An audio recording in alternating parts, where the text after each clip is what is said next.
Alice and GoGo talking about type fonts? Why are Alice and GoGo crying over this song?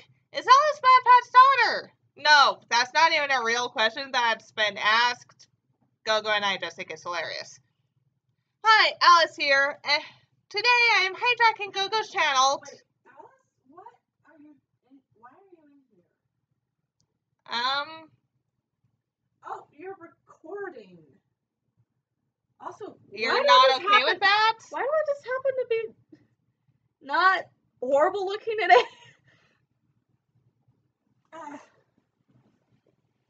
Okay, now I don't usually look horrible. Can I continue what I was doing?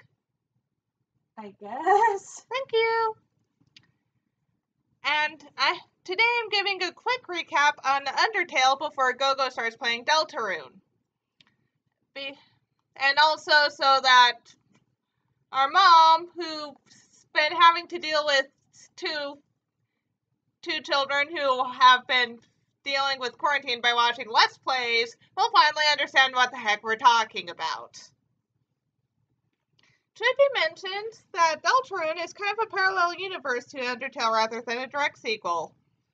If you've seen Spider-Verse, it's a little like that, or like The Flash, or whatever floats your boat. But still, there are some things that you need to know about Undertale before GoGo starts playing Deltarune. First of all, here's where Undertale stands in the canon of video games. It was an indie game. It was crowdfunded as a battle RPG that focuses on compassion and mercy. The crowdfunding got way more money than it needed. There are multiple ways the game can go based on your choices, and you're only going to get a good ending if you show compassion to all your opponents rather than killing them. And also, people who are familiar with Undertale, it hurts them inside to kill their friends. If it sounds too good to be true, it's not, trust me. There's a reason MadPat gave the Pope a hecking Steam code. Also, the soundtrack is iconic and Toby Fox is hilarious. I want a Steam code for Undertale, but I'm a poor college student. Okay, actual story, my own sadness aside. Long ago, two races ruled the earth, humans and monsters. One day, war broke out between the two races. After a long battle, the humans were victorious. They sealed the monsters underground with a magic spell. Many years later, legends say that those who climb the mountain never return. We play as a fallen human newly found in the underground. We don't know how they're still alive, because you're supposed to have died from the fall, but... We meet Flowey. Flowey the flower! He says he's going to show us how the underground works, using fake battle instructions and teaching us about EXP and LV, which he claims is love, and then tries to kill us, as this world is either kill or be killed before he is stopped by Toriel after she throws a hacking fireball at him. Toriel takes us in and teaches us how to survive in the underground, battle instructions, and puzzles and the like, for realsies this time. She focuses on acting rather than battle, which acting is basically like talking to them, flirting with them, complimenting them, taunting them in some cases, although I don't understand how that's more merciful, but whatever. Telling us that all monsters will eventually have a viable mercy option, which you will use to spare them. And then everyone becomes friends and is happy. Toriel tries to bar the way out to the underground, says the king, Asgore Dreamer, will kill us if he finds us, and challenges us to fight her to earn our way out. Prove to her, basically, that we can survive on our own. For sake of storytelling, I will go with the true pacifist route, which goes with a neutral route than a pacifist route, or the way people usually play it, it's going pacifist the first time you play it.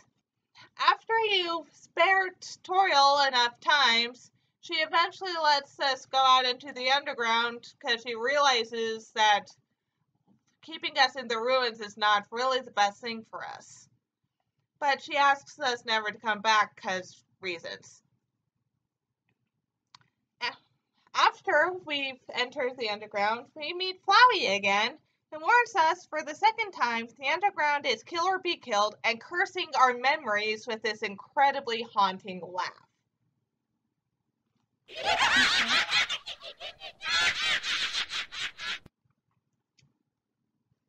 After we escape from Flowey, we head towards Snowden and then meet Sans and Papyrus, the skeleton brothers. Of course, we meet Sans first, and Papyrus is a little obsessed with finding and capturing humans, so Sans helps us find a conveniently shaped lamp, which is a lamp that is shaped exactly like our game sprite. Then a little later on, Papyrus meets us for real, and he keeps using puzzles in an attempt to capture us, but he's not very good at giving them, even if we do play along. He then fights Papyrus, and then we have to befriend. We go through the underground searching for the barrier, which can be crossed through with the power of a human soul. A human soul is strong enough to survive after death, much stronger than the soul of a monster. Monster souls are made up of some cheesy Hufflepuffy stuff, and I'm allowed to say that because I am a Hufflepuff. And human souls aren't.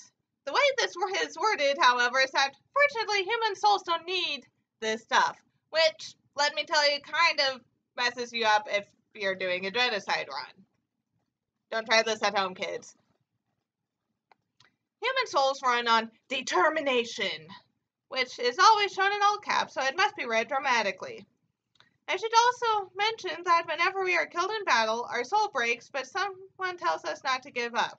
Except when we are killed by Papyrus. He just captures us and puts us in the garage, and cages us up for a pet with incredibly wide bars that are very easy to slip through. As we travel through, we make friends. Undyne, who like Papyrus, initially tries to capture us, but we become friends with her anyway because it's Undertale. Alphys, a royal scientist who unfortunately made a robot programmed to kill humans. Monster Kid, who is my favorite character and geeks out over Undyne and Asgore. Lots of characters. The monsters basically worship Asgore, as he's not really that horrible. We find out that there was a fallen human years ago adopted by Asgore and Tori, and I will literally give you 3 guesses to figure out who Tori is. The fallen human and their adopted brother Asriel plan to go to the surface to gather what is needed to break the barrier. You really need 1 human soul and 1 monster soul to pass through.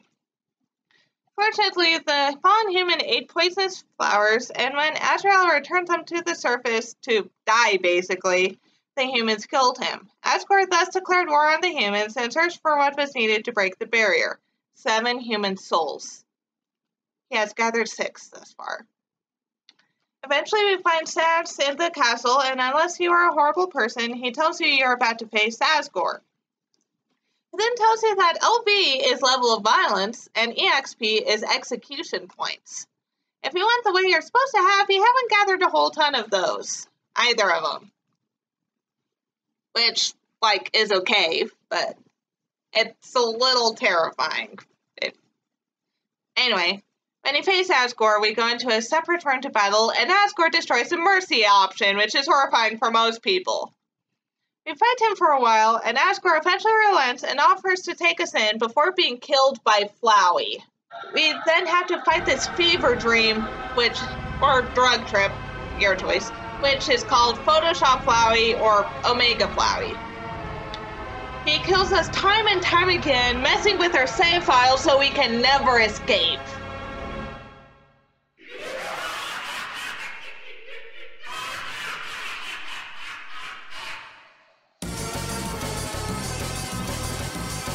But the other human souls come to save us, and we can destroy Photoshop Flowey and return above ground, as I think we still have Asgore's soul. Trust me, guys, that wasn't even the weird part. Not even close. Hopefully, GoGo will be able to translate the horror it is to our video in editing. That is, if she's okay editing a video I record without her permission in her room with her laptop.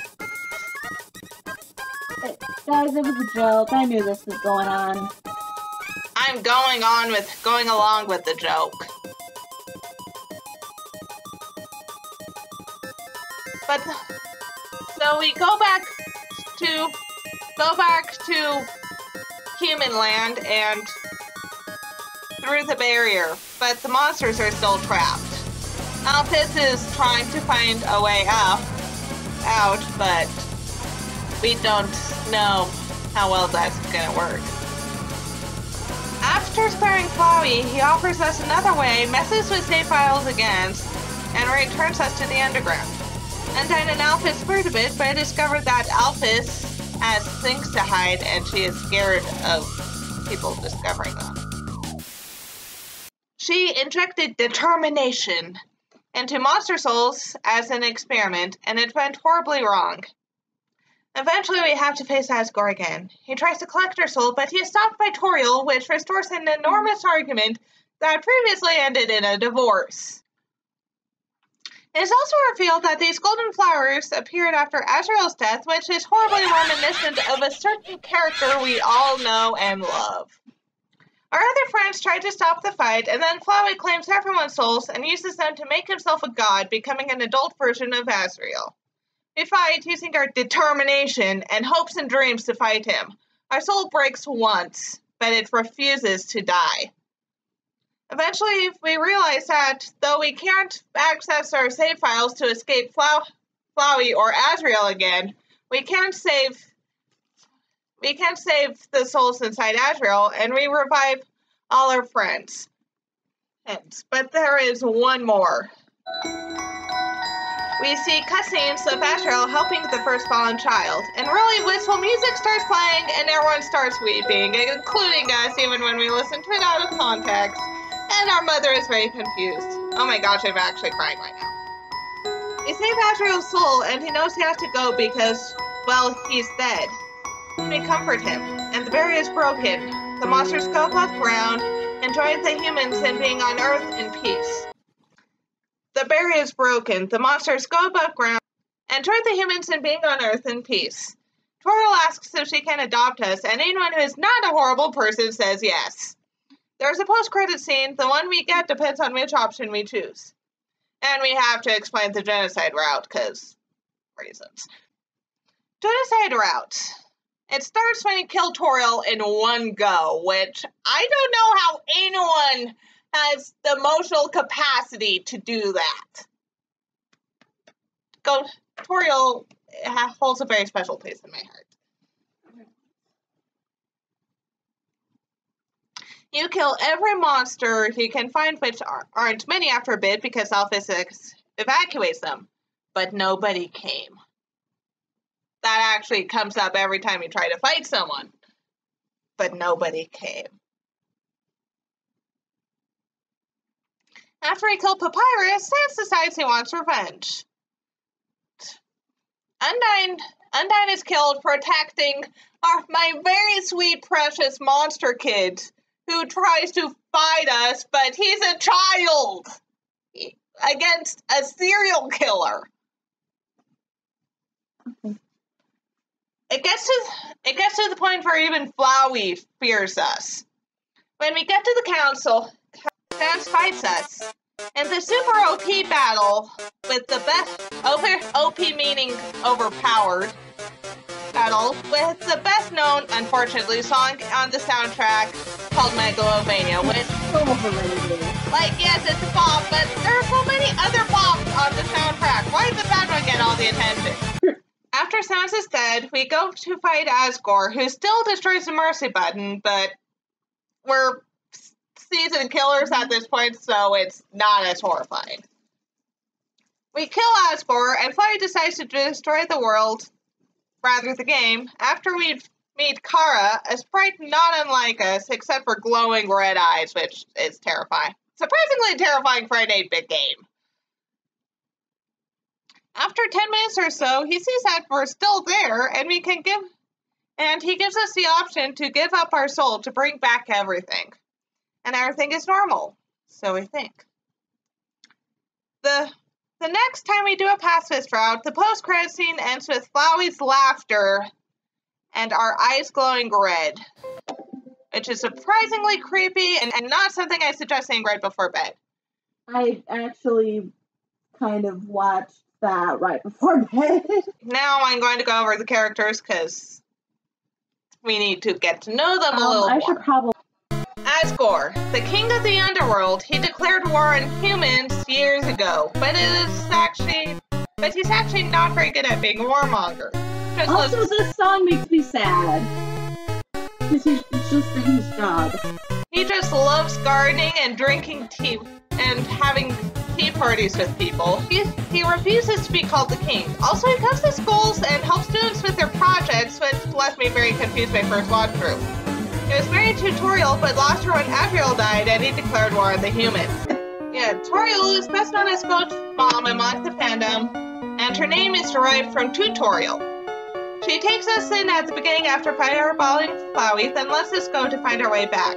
She was married at one point to Asgore, but his war against humans and Adriel's death drove them apart. She is not one to be trifled with. She wanted Asgore to take one human soul above ground and collect the other souls from there, which means killing people. That being said, she's very loving and wanted to be a school teacher in another world. Flowey is a psychotic golden flower. He's what's left of Asriel's soul. And, yeah, tries to kill everyone.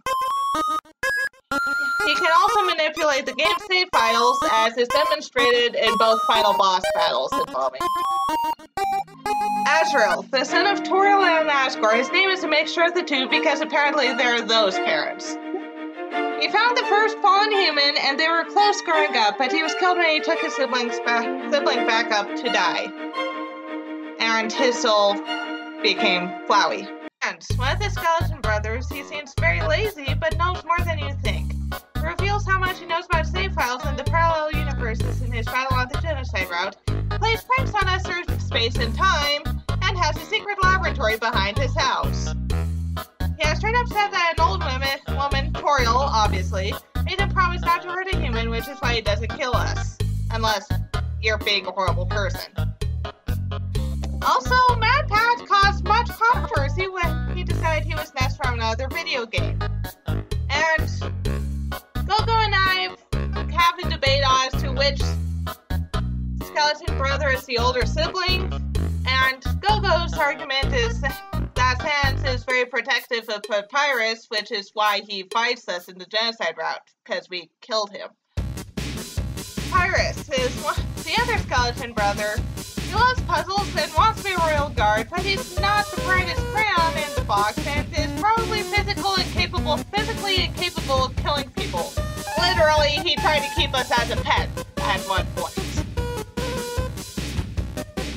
He finds my argument for why Papyrus is the older sibling is that he finds Sans incessant puns and jokes annoying. To the point where when he finds out that Toriel makes similar jokes, he's just like, okay, this is the worst day of my life, literally.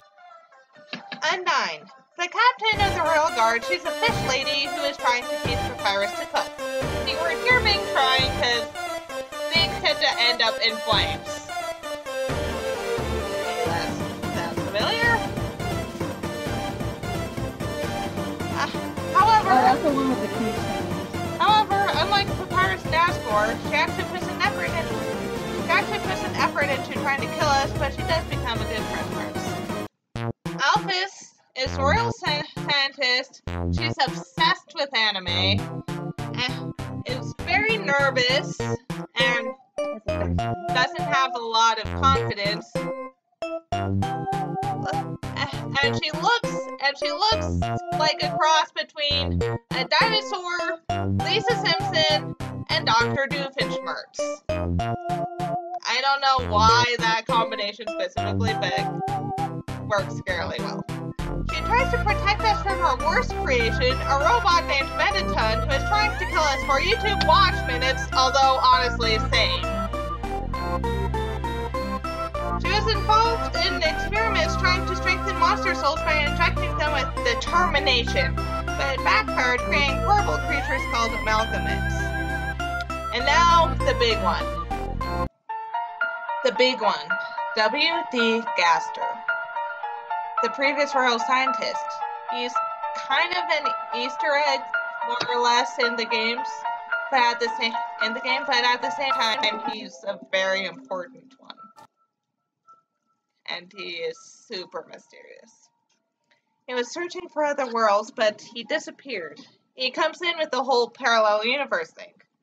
He has followers throughout the game that mention parallel universes before turning gray, which ultimately includes my favorite, Monster Kid. He speaks in wingdings, which is echoed in the words of a ferryman. Beware the man who talks in hands, who can either be W.D. Gaster or MadPad, who is just a very physically expressive person as a result of being a theater kid. And his entries are found in areas of the game not easily accessible. What happened to him? No one knows. This is entry number 17, which is in the lore.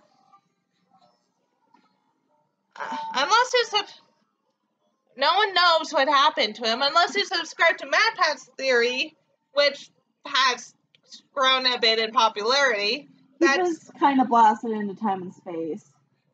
He's literally everywhere.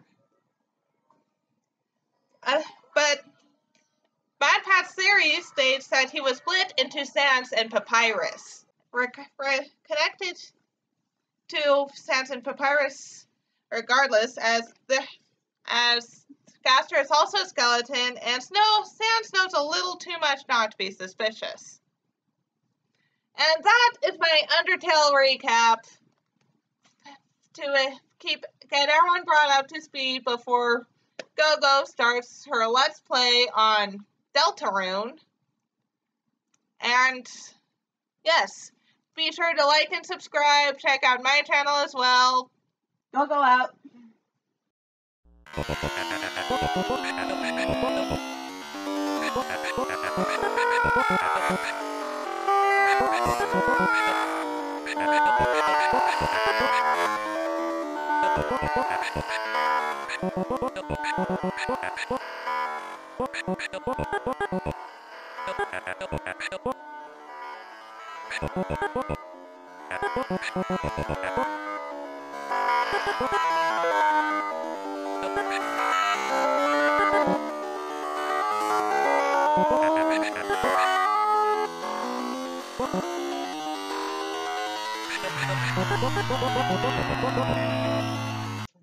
Alice out.